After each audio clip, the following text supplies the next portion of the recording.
What do you think of when I say climate change? You probably think of global warming, pollution, and maybe even the polar ice caps melting. Something you don't think of are corals. Corals are these beautiful animals. What are corals exactly? To discuss the effects of climate change on coral reefs, we need to know more about coral reefs themselves. Coral reefs, pretty obviously, are part of the marine biomes and are found in tropical oceans. This means that things such as the amount of sunlight penetration, water salinity, water acidity, water temperature, the rate of water flow, the ocean bed, and minerals have an effect on their biome. These are called abiotic factors or non-living. The living or biotic factors are split into producers, consumers, and decomposers. Producers include phytoplankton, algae, seaweed, and zooxanthellae. Zooxanthellae are pretty important for corals as they have a symbiotic relationship and are responsible for their color. There are a lot of consumers such as various fish, crabs, dolphins, and even sharks. Here are some other consumers that I found, and the decomposers are bacteria. Answering the questions of what corals are a group of sessile animals called polyps. Sessile is just a fancy way of saying that they can't move. These polyps have a soft body, so to add support and protection, they secrete limestone skeletons or calicles. Polyp calicles connect to one another, creating a colony that acts as a single organism. As colonies grow over hundreds of thousands of years, other colonies join with each other to form reefs that can grow hundreds of thousands of kilometers long. Take for example the largest coral reef in the world, Australia's Great Barrier Reef, which roughly covers 350,000 kilometers squared of area.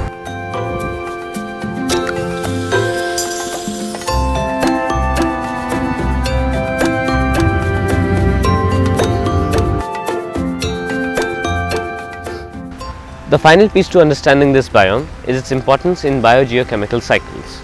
Biogeochemical cycles just mean how some chemicals that are important to biology are cycled in geography. The first biogeochemical cycle I will be talking about is the carbon cycle. Corals exhale carbon dioxide like most of us. This carbon gets dissolved in water and travels with it to the clouds where it gets dissolved in rainfall. The rainfall weathers limestones on the surface which contain carbon and return it to seawater through rivers and other calcium carbonate species. The carbon goes back to the coral polyps and helps them secrete calcium carbonate skeletons or the limestone skeletons. This whole process produces slightly more calcium carbonate than the CO2 released, hence removing carbon from the atmosphere. Pretty nice. Another biogeochemical cycle is the nitrogen cycle. Animals need nitrogen for nucleic acids and amino acids. 78% of the atmosphere is nitrogen, but plants can't directly use it. Some bacteria specialize in breaking nitrogen into more useful compounds. Some of these nitrogen fixing bacteria are found in coral reefs. Plants take in the fixed nitrogen and pass it to other animals through the food web. When organisms die, their nitrogen is turned back into compounds which can be released as nitrogen gas by bacteria. If you really didn't get all of that, me neither. It's complicated, but if you are curious, you can always research more. But why am I talking about coral reefs so much? Why should you care? Well, coral reefs cover about 0.1% of the ocean floor, yet they support 25 to 40% of all marine life, meaning they are very biodiverse. Reefs provide food and income for many coastal communities. Reefs also act as buffers and break up strong waves during storms to save low-lying lands. So corals are very important, but as mentioned before, they are facing the big problem of climate change. More than 90% of the atmosphere's excess heat and 30% of the carbon dioxide produced by humans is absorbed by the oceans. This increase in water temperature and acidity, not to mention pollution, is greatly affecting coral reefs. Corals, when stressed, such as in these situations, kick out zooxanthellae, which does more harm than good by leaving them without nutrients, susceptible to disease, and looking colorless. This is called coral bleaching. Corals have lasted many years and adapted, but we are changing climate at a pace that they are not able to handle. The world has lost 30 to 50% of its coral reefs already, and without measures taken, most or all of them will be lost by 2050. So is there a solution? What have we done to try to stop this? Well, there are many approaches to take when restoring coral reefs. First would be preventing the loss of corals and their natural habitat, such as what the NOAA is doing. The NOAA Coral Reef Conservation Program is a program that leads the agency's coral research, conservation and restoration efforts. One of the efforts is taking broken fragments or detached colonies to grow in dense nurseries. After healing, the corals are reattached to the reefs. The second approach would be improving coral health, resilience and survival, such as what scientists in Australia and Hawaii have figured out.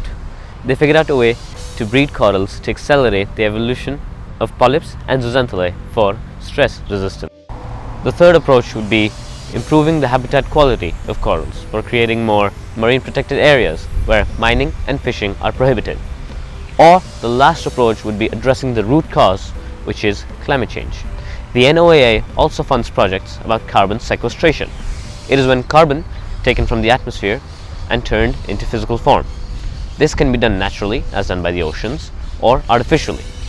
The artificial process is called CCS, or carbon capture and storage. CCS involves capturing CO2 that's been produced by power generation or industrial activity such as cement or steel making. This CO2 is then compressed and transported to underground facilities where it is injected into rock formations for permanent storage. The Australian government is also lowering their emissions by doing all of these. They plan to reach net zero emissions by 2050. The Queensland government, Queensland is a state in Australia, has committed more than $1 billion since 2015 on actions to protect the Great Barrier Reef. Scientists say that these actions will only buy us some time until world leaders and the governments take drastic actions. More innovations need to be made and emissions need to be reduced. In my opinion, the most important aspect would be to focus on making corals more resilient, either through breeding or genetic modifications, because changing the whole world to save corals is harder than changing corals to live in this world. But that's just me, I'm not qualified. As for what you can do, when visiting reefs, don't touch them, don't pollute the water, and beware of any chemicals in the products you use on your skin. They might have an effect on the corals. Plus, all the help you can do to minimize your carbon footprint to help slow down global warming, such as recycling and disposing of trash properly, minimizing the use of fertilizers, using environmentally friendly modes of transport, saving electricity by turning off unnecessary lights, and finally spreading the word. All of the things you and I have heard a million times. There are slight complications with these solutions, such as the social aspect of one of the earlier mentioned solutions, creating more marine protected areas.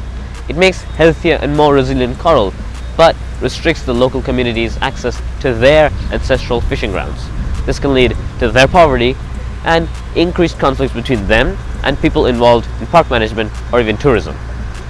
The political aspect, as stated earlier, is that policies need to be changed to slow down climate change enough to save corals. We don't focus on problems without a direct impact on our lives. Hence, we are not willing to vote for drastic actions, and politicians aren't advocating for them. Lastly, there is also a slight economic problem. The global investment required for coral protection is about 7 times more than what the current funding levels are, so a lot more money needs to be put in. So spread the word about corals and their significance. Enlighten people on their dwindling numbers, and do your part in making the world a better place for everyone you love.